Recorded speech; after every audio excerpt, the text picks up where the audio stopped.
Back when I was getting into PC gaming, the best value graphics card at the time was probably the GTX 760. 10 years on, it has no driver support and its modern gaming performance is pretty lackluster. So if you've got a GTX 760 in your gaming PC, how will it get on in the modern day? Well, that's something I went to find out, and yeah, the performance isn't particularly brilliant.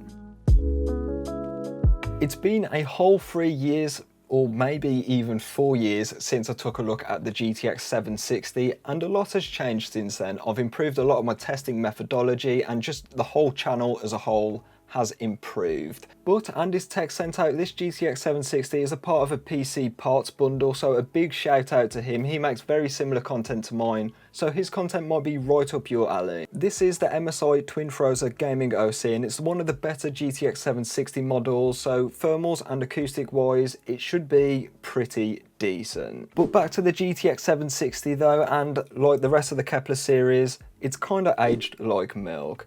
It's no longer supported by Nvidia with game-ready drivers, and it supports DirectX 12, but it kinda doesn't. That is because if the game utilises any of the DirectX 12 feature set, it won't start it. That is because this only supports DirectX 11.0 at a feature level, so some games, including God of War, Assassin's Creed Valhalla, will not launch on a GTX 760. And another big problem with this graphics card in 2023 is its lack of VRAM. This model only has 2GB of GDDR5 memory. I know some GTX 760s did come with 4GB, and they're probably a better card in 2023, but still, either way, it's not a lot of VRAM. But if you want to see what the GTX 760's performance is in modern times, or maybe in some esports games as well, you're in luck, because I've put it into my testing PC, which has an Intel Core i5-12400F, 32GB of dual rank, dual channel, 3200MHz DDR4 memory, an MSI B660-A Pro motherboard, and a 1TB NVMe Gen 4 SSD.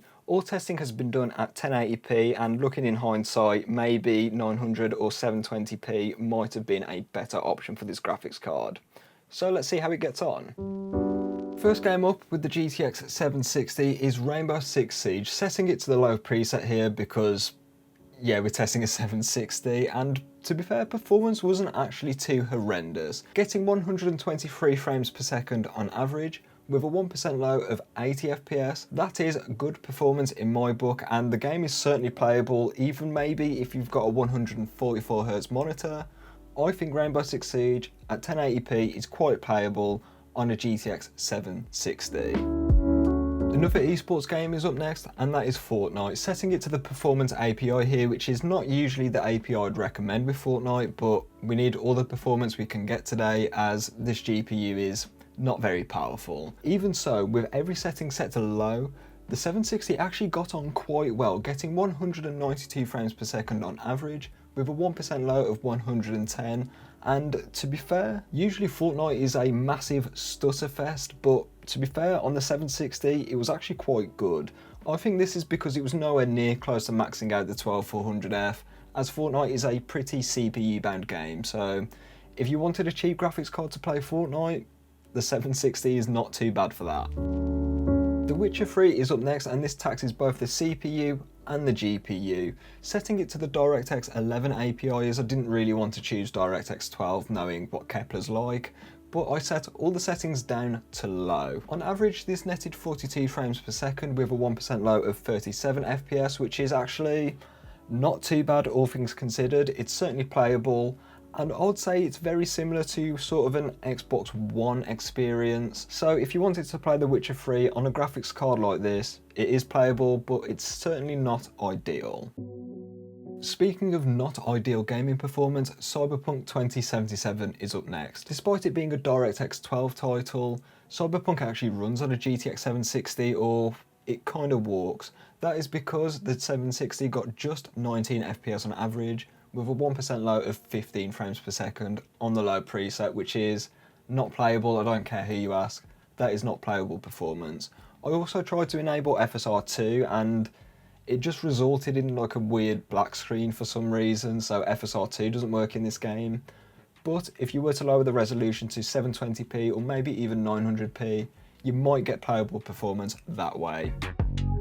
GTA 5 is up next, and the 760 launched in the same year as this game, so performance should be great. Setting it to the high preset, and I would have used very high textures at least if the 760 had 4GB of VRAM, but performance was pretty decent, getting 89 FPS on average with 67 frames per second for the 1% low. That is great performance in my opinion. So if you just wanted a budget GTA 5 experience without shelling the extra money to get the next gen version or getting a next gen console, I mean, performance here is very good at 1080p. Halo Master Chief Collection is a game I like to test on older graphics cards like this, especially with Halo Reach, as that's one of the more popular titles in the Master Chief Collection. Even so, performance here was great on the original preset, getting 112 FPS on average with 79 frames per second for the 1% low. The 760 is a viable GPU for Halo Master Chief Collection. There were no VRAM issues, and the game actually ran smoother than usual for some reason on this graphics card, which is something I've noticed today. Like, this and Fortnite have ran quite smooth, so the 760 in Halo Master Chief Collection is certainly a viable GPU. The last game on test today is 2016's Skyrim Special Edition. This is the enhanced one over the 2011 launch, and it does actually look quite a bit better.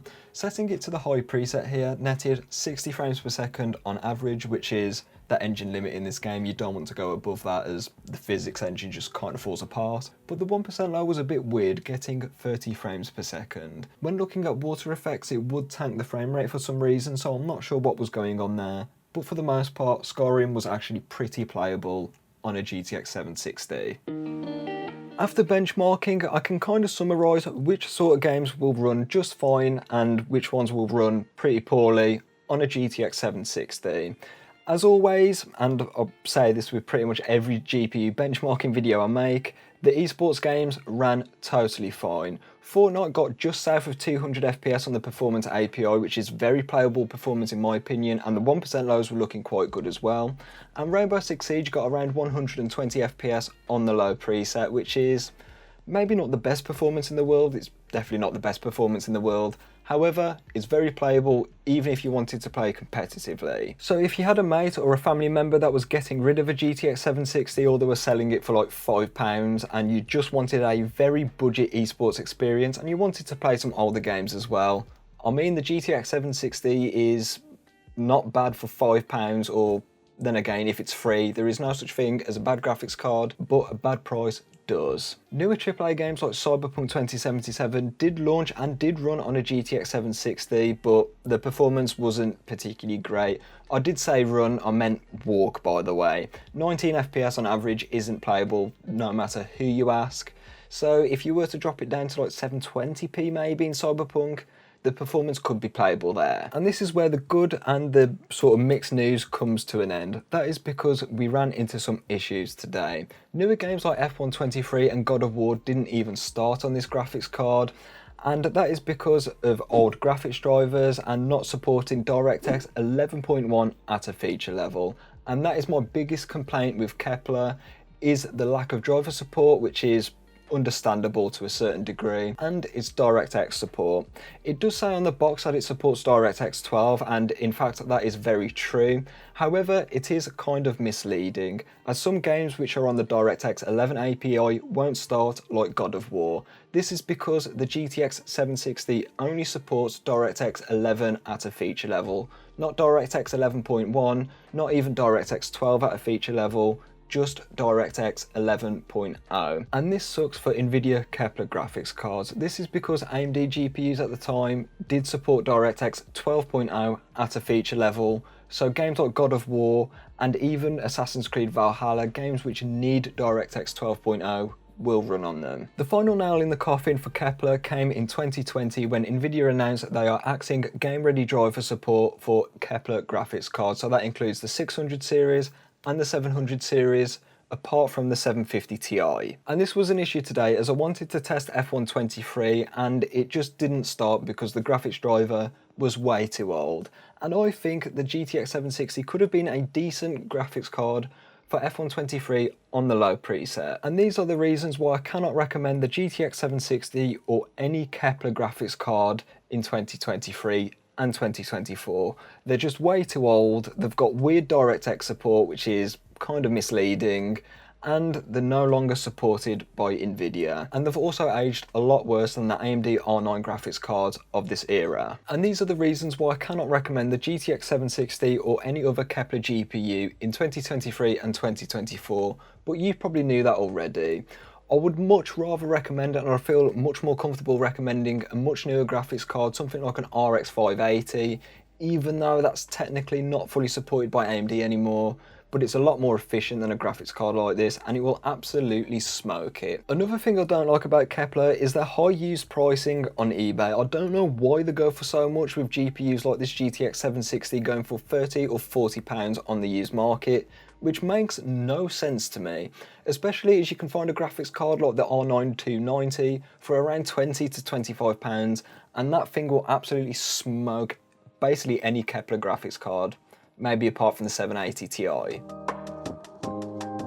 Right then, that is that. Certainly do not buy a GTX 760 for £30 or £40 on the used market. It's just simply not worth it. You're not getting great performance from these things, and you could get something like a used RX 570 4GB for probably cheaper than that, and that is a way better deal than this. But if you could get your hands on a GTX 760 for like £3 or for like £5, and you just want to play esports games like Fortnite and Rainbow Six Siege, and maybe older games as well, it's not that bad of a deal. So if you want to see how a much better value graphics card gets on in 2023, there is a video up there and a video down there. And if you got this far into the video, I would like to say thank you for sticking around this long, and if you really like the video, consider leaving it a like. It does really help out with the channel.